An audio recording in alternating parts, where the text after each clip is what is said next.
So we can start this piece off with very, very simple shapes to begin with. We don't need to get elaborate with all the character design itself. We'll begin with the sphere for the character's head. And then I'm going to just extend this down for the character's body.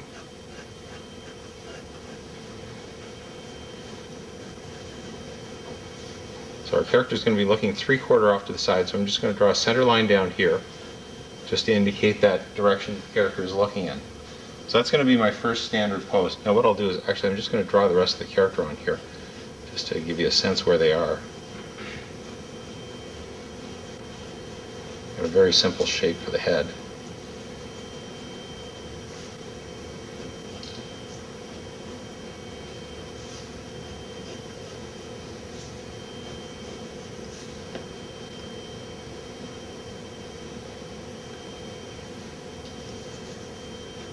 The ears coming off.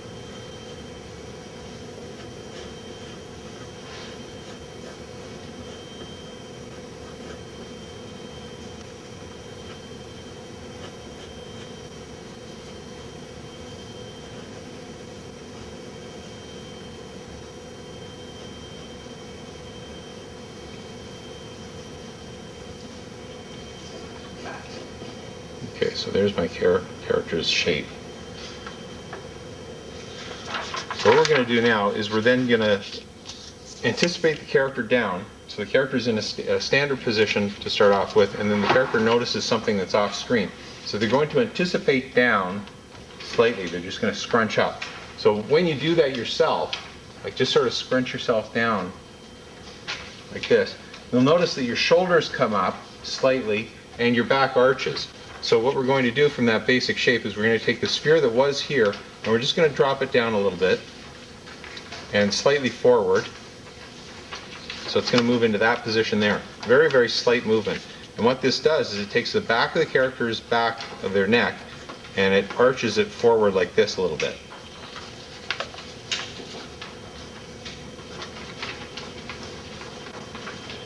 You get a little bit of an S curve off the front of the body there. And then I'm going to shrug the shoulders. So my basic shoulder shape, if I put a contour line there to give it an attachment point on the side of the body, I'm going to take that and shrug it up.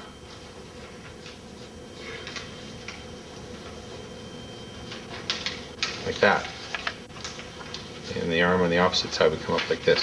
Now the overall head shape would dip down because I'm tilting my head down like this. If I had my pencil sticking out of my head this way and I tilt it down, it's going to come down forward. So that means that the arc on this part of the head here is going to come down like this. Now one of the things that you can do just to maintain your overall proportions of your character is shift and trace. So if I shift this over, lining it up to the head shape and using this as my guideline across the bridge of the nose there, I can then add on just a slight bit. If I had left it where it was before on the pegs and not done this shift and trace, I probably would have made the nose just slightly smaller. I probably would have brought the line across there. So that's where, remember we were talking before, is as you're animating, I don't know how many of you still have that problem. I have that problem all the time because my characters shrink as I go through my keys. So we want to avoid that shrinkage thing by simply always checking back and shifting and tracing. Now we got to watch the perspective thing here because your head is tilting down, which means that this arc line here on the center line is going to tilt down. So if your character has something like this, which is a fairly definable shape on their nose, it's going to change perspective. So we have to be aware of that as we rotate our character. You can't just trace off the previous one. Okay? So that's going to shift down like that. Now when a character usually goes into an anticipation of some sort, usually what they'll do is they'll close their eyes. You'll probably notice this, and we mentioned this before, that when you do a head turn, in order to keep yourself from suffering from vertigo or getting really dizzy, is if you're looking one way over here and you turn and look the opposite way, you tend to close your eyes on the middle part. Okay? Those of you that don't do it are trying not to do it. But usually that's what happens, is you go from one point and you close your eyes, and that way you don't see this huge pan in front of your eyes as you're moving across. It's like a subliminal cut that you're creating for yourself. But it's also because it creates a swish pan, and sometimes people can get a little bit dizzy if you keep your eyes open. So what we're going to do here is we're just going to simply close the character's eyes.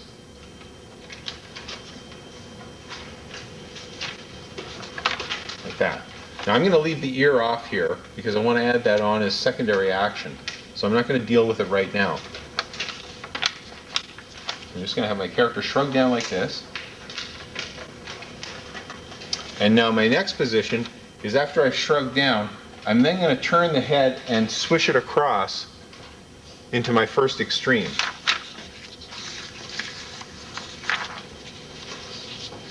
Which is going to bring the head over to this position here. I'm going to shift the head shape over slightly. You can see it's moving this way. And the head's going to move across in this direction, so I'm just going to draw that triangle for the nose as my guide. So you can see the movement coming across the head. So this line's going to come across this way now.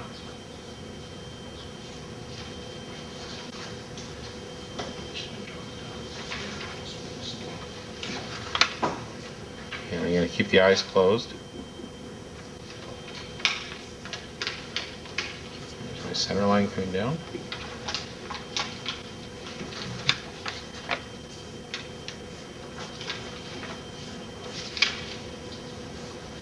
And what I'm doing here is I'm just shifting the character's body back slightly. You can see that line right along here is shifting back because everything is sort of moving over in this direction, which means the line on the opposite side I'm going to have to draw through the body here, but it's going to pull back like this in order to maintain the overall volume of the character. It's just going to shift back that way a little bit.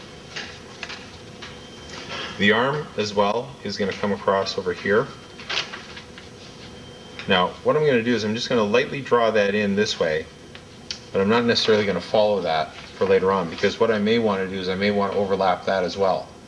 Okay? So that when the character does their turn, I may want to shove this in the opposite direction and flare it up. So that's what I've done there, is I've thrown this one up, and I may want to throw this one up as well. Like that. So where the arm was previously, it was down here. It's now going to come up in this direction here. To sort of counterbalance the character a little bit. Now what I'm going to do is I'm going to go to my opposite extreme, which is over on this side here.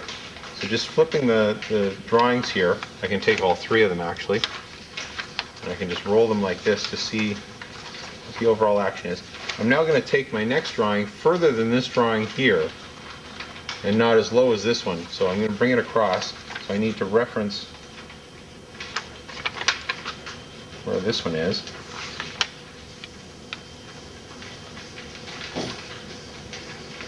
I'm just going to shove this over a little bit more. So there's my cranial mass, which is going over a little bit further there. And the bridge of the nose over like this. So this line is no longer valid because I decided I was going to push it over further. So I'm going to come out to about there.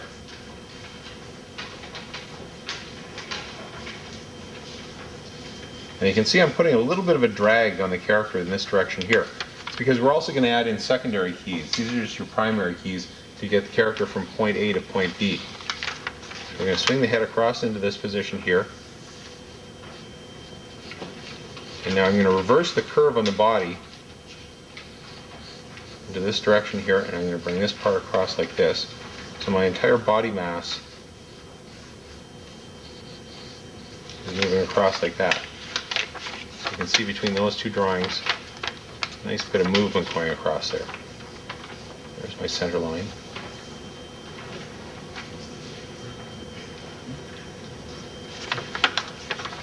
That. And then the next position is going to be my anticipation down. So this is the portion of the double take. This is 1, 2, so now we have the double move. It's basically swish, swish, and then we're going to come down hard, really, really hard into an extreme down position. So I want to pull my character's head down quite a bit.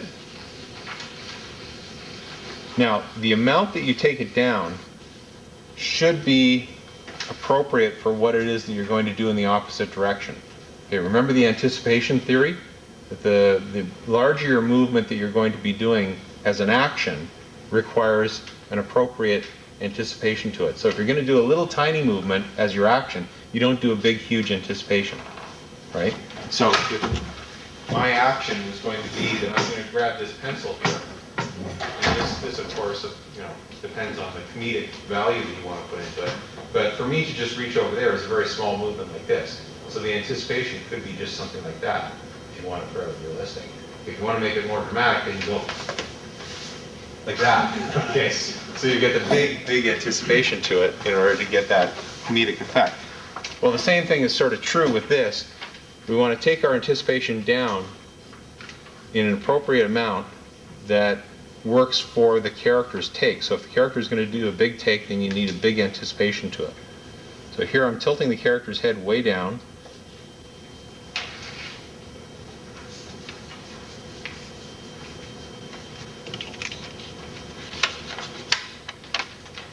And I'm going to just roll a little bit of the back up here, like this.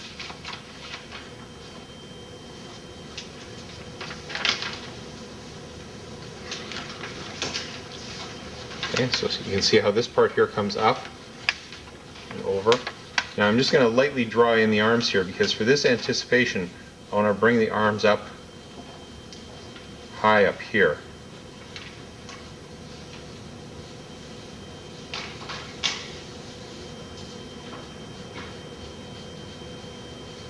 The other arm would go roughly about here.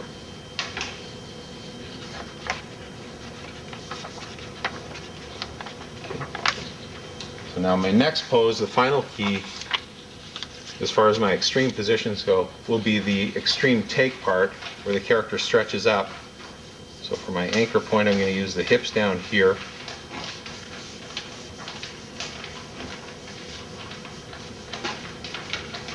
And stretch the character nice and big, up like this.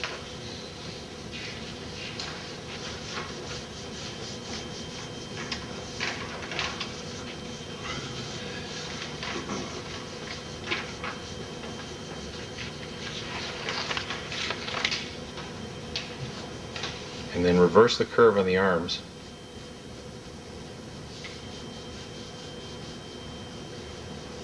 So the flow is coming down in this direction here, down and out. And then the hands, if I was to lightly rough those in, I'd get them going straight out.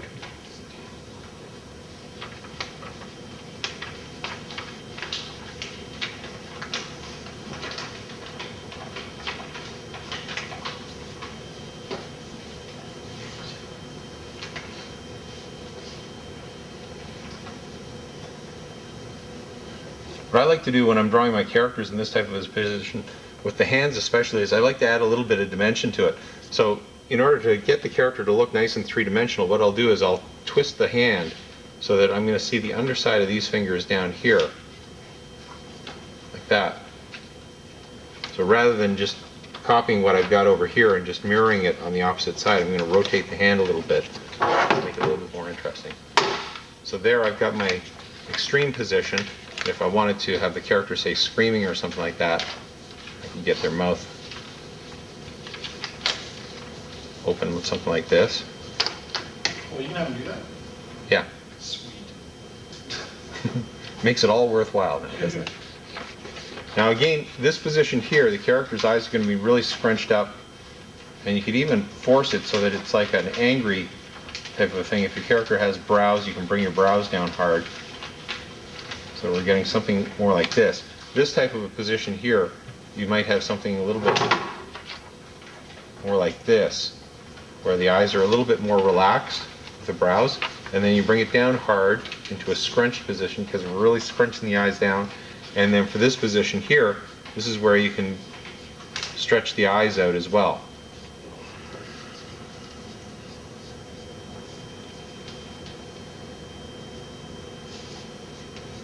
And this character has little tufts of hair on his top of his head, so I'm going to stretch those out too.